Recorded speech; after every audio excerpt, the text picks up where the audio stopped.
Continuamos informando a esta hora de la mañana. Tenemos el gusto de contar con Andrés Jaramillo, importante consultor político y analista también sobre la situación sociopolítica que vive nuestro país. Vamos a conversar algo bastante interesante que ha dado mucho de qué hablar.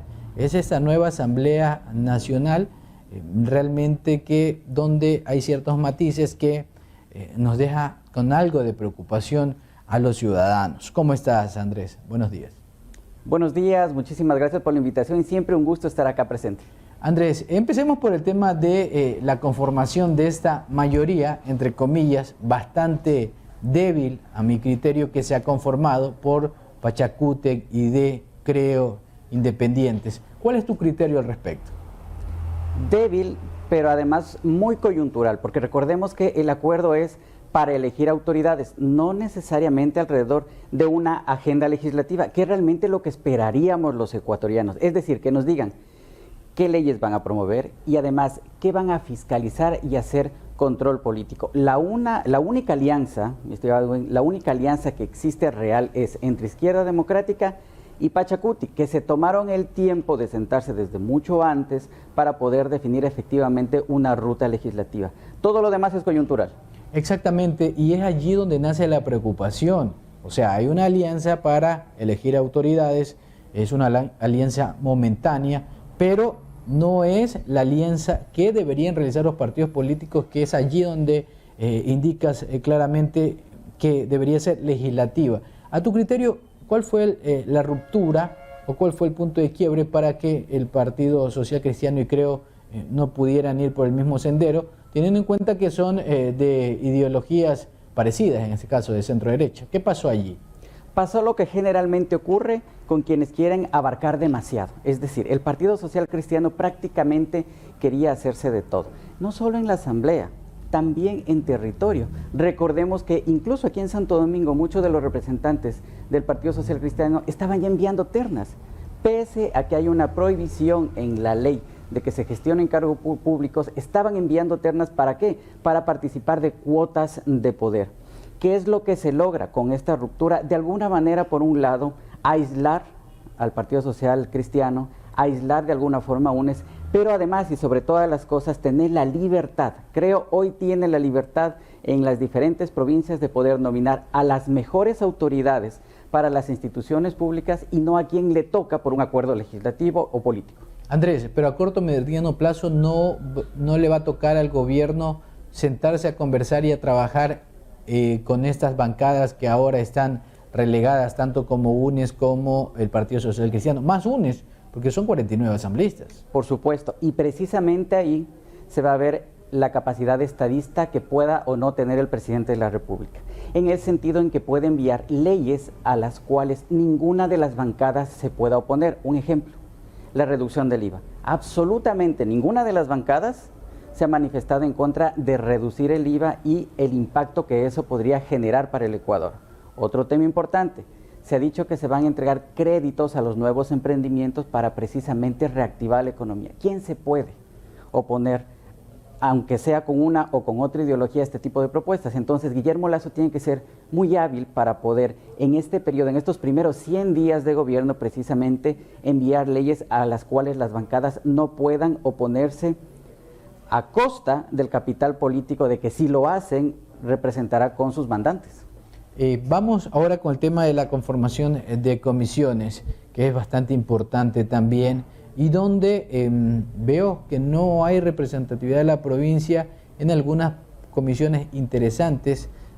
Todas son importantes, pero hay unas más relevantes, pero no veo por ahí a ningún asambleísta de la provincia de Santo Domingo Los Áchilas.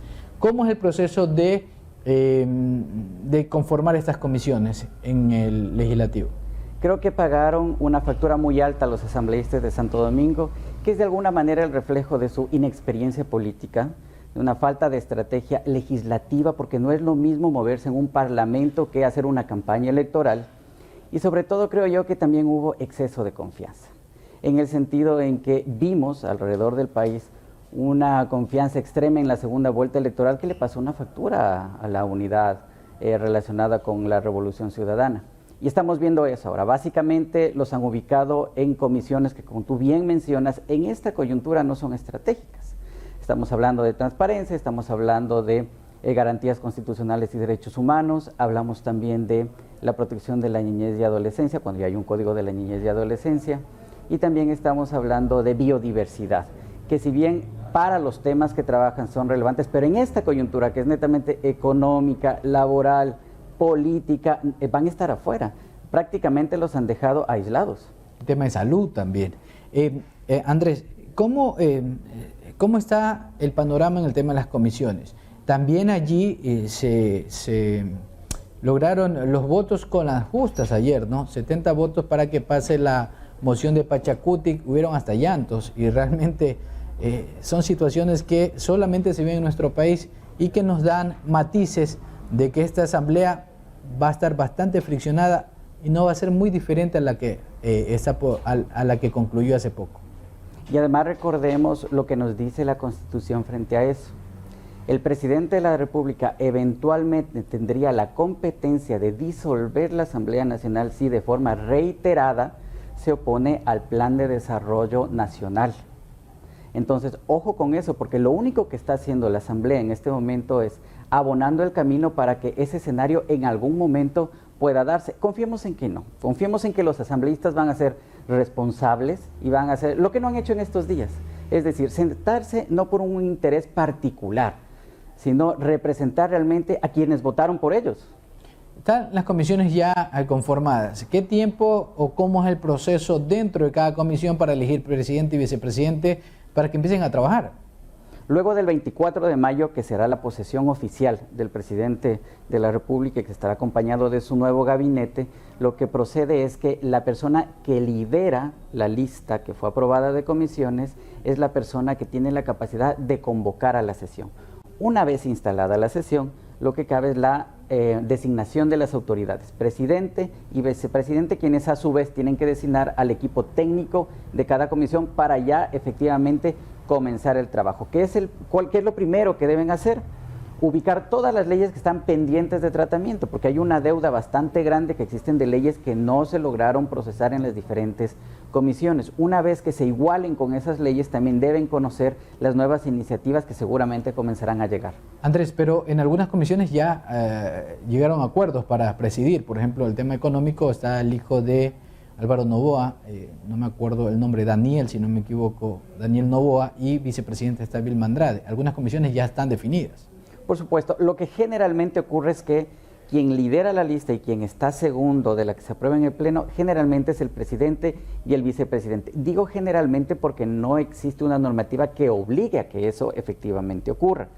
¿Qué pasó en el cambio de periodo anterior? Por ejemplo, hubo 3 comisiones, entre ellas la comisión precisamente de Trabajo y Fiscalización, que no pudieron trabajar porque no les daban quórum los asambleístas para que pueda instalarse esa primera reunión y se elijan a las autoridades. Esperemos que eso no ocurra acá.